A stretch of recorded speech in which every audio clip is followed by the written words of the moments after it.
mạng y tế, vì sức khỏe cộng đồng.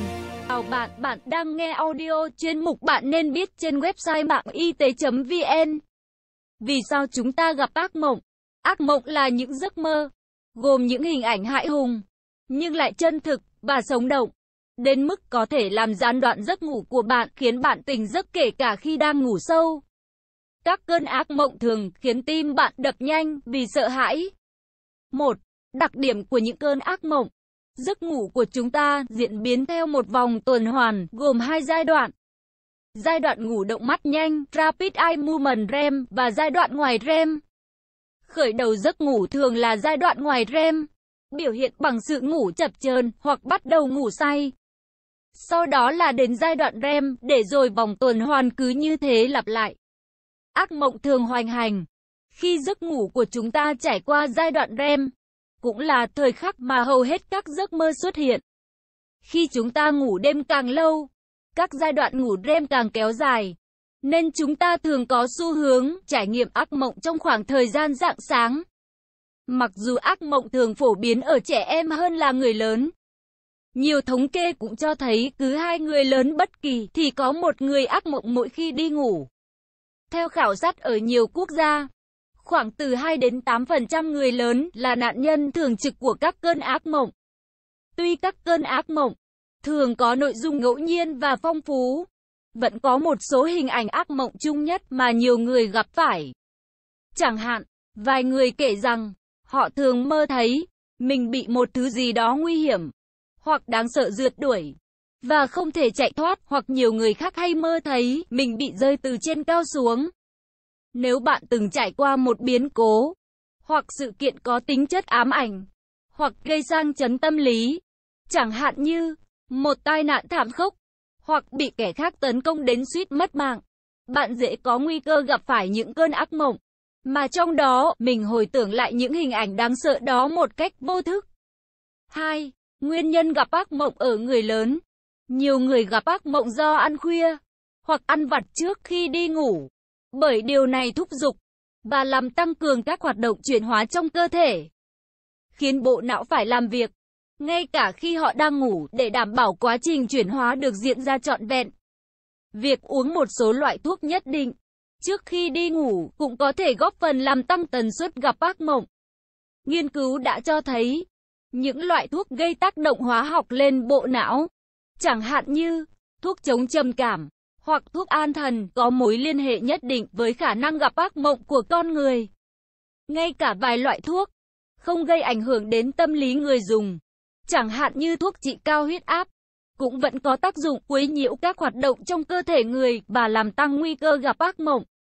Quá trình cai nghiện đối với một số loại thuốc hay chất kích thích nhất định, bao gồm rượu bia, các loại đồ uống có cồn và thuốc an thần, cũng có thể kích hoạt khả năng gặp ác mộng.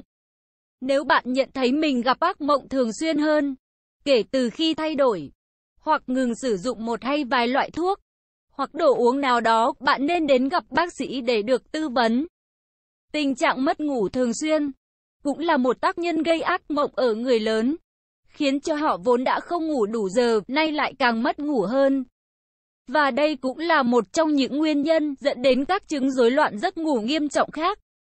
Ngoài ra, các cơn ác mộng cũng có thể được kích hoạt bởi những tác nhân tâm lý. Chẳng hạn, những người hay lo âu hoặc trầm cảm thường dễ gặp ác mộng hơn so với người bình thường.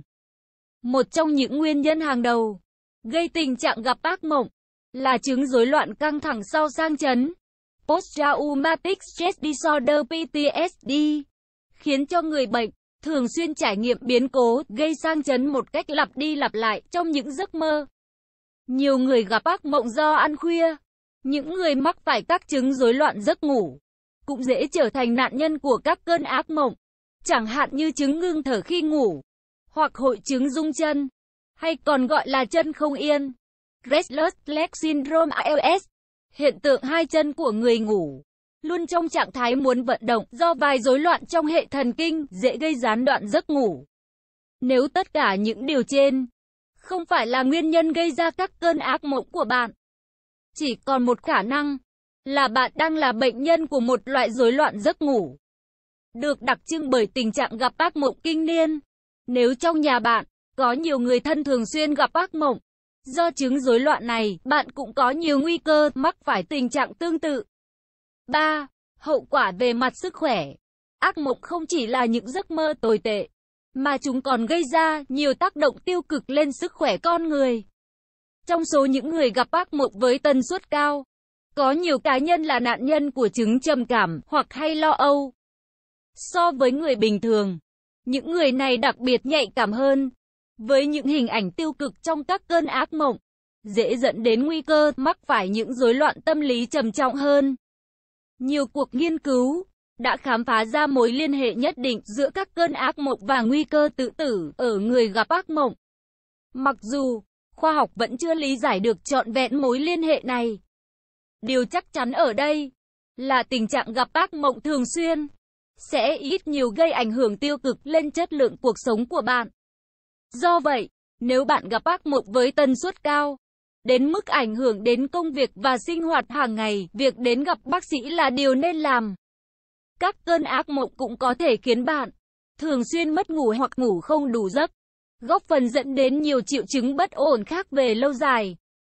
Chẳng hạn như chứng trầm cảm, các bệnh về tim mạch và chứng béo phì.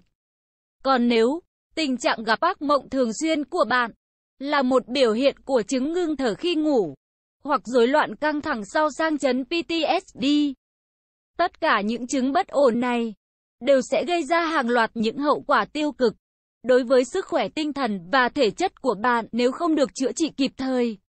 4. Khắc phục tình trạng gặp ác mộng ở người lớn. May thay, có nhiều biện pháp tự nhiên mà bạn có thể thực hiện để gia giảm tần suất gặp ác mộng, cũng như hạn chế những ảnh hưởng tiêu cực của chúng lên cuộc sống hàng ngày.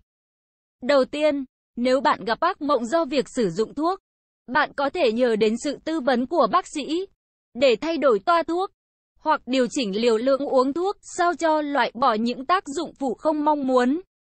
Với những người gặp ác mộng do chứng ngưng thở khi ngủ hoặc hội chứng chân không yên, họ cần đến gặp bác sĩ để chữa dứt những chứng bệnh đó nhằm khắc phục cả triệu chứng gặp ác mộng. Trong trường hợp những cơn ác mộng của bạn không liên quan đến các loại thuốc hay các chứng rối loạn nào, các liệu pháp về tâm lý và thay đổi hành vi sẽ có thể hữu ích với bạn. Những liệu pháp này đã được chứng minh là phát huy hiệu quả với 70% người lớn thường xuyên gặp ác mộng, bao gồm cả những người gặp ác mộng do lo âu, trầm cảm và PTSD. Hãy liên hệ với bác sĩ hoặc chuyên gia tâm lý để được tư vấn về những liệu pháp phù hợp nhất với bạn. Nhìn chung, có rất nhiều biện pháp tự nhiên lẫn chuyên môn giúp bạn khắc phục hoặc hạn chế tần suất gặp ác mộng mỗi khi đi ngủ. Bên cạnh việc ngủ nghỉ điều độ, các hoạt động rèn luyện thể dục thể thao cũng là một thói quen lành mạnh, giúp bạn ngủ ngon hơn, hạn chế lo âu, trầm cảm cũng như tần suất xuất hiện của những cơn ác mộng. Tương tự, yoga và thiền cũng là những hoạt động hiệu quả trong việc giúp bạn có sức khỏe dẻo dai hơn và có được những giấc ngủ ngon. Điều quan trọng là dù bạn chọn biện pháp nào đi chăng nữa, việc giữ thói quen sinh hoạt điều độ, bao gồm cả giờ giấc đi ngủ và thức dậy hợp lý, là yêu cầu tối quan trọng và không thể thiếu. Rèn luyện thói quen đi ngủ đúng giờ và ngủ đủ giấc nhằm hạn chế tình trạng mất ngủ cũng như nguy cơ gặp ác mộng. Đảm bảo rằng phòng ngủ của bạn là một nơi thực sự yên tĩnh, thư thái và được cách ly hoàn toàn với các sinh hoạt ồn ào hoặc căng thẳng, để bạn dễ dàng tận hưởng được những giấc ngủ trọn vẹn trong đó. Tuyệt đối tránh xa các loại đồ uống có cồn hoặc chứa các chất caffeine hay nicotine gây mất ngủ, bởi những chất này có thể phát huy và duy trì tác dụng làm hưng phấn thần kinh của bạn đến 12 giờ sau khi uống, làm nhiễu loạn thói quen ngủ nghỉ của bạn. Phan Nguyễn Khánh Đan. Nội dung bài viết đến đây là kết thúc. Nếu bạn có thắc mắc, câu hỏi gì xin hãy chia sẻ bình luận bên dưới bài viết này.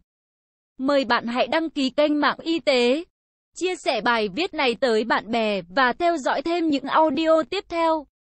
Hy vọng bài viết này sẽ đem lại cho bạn nhiều điều bổ ích. Chúc bạn luôn mạnh khỏe.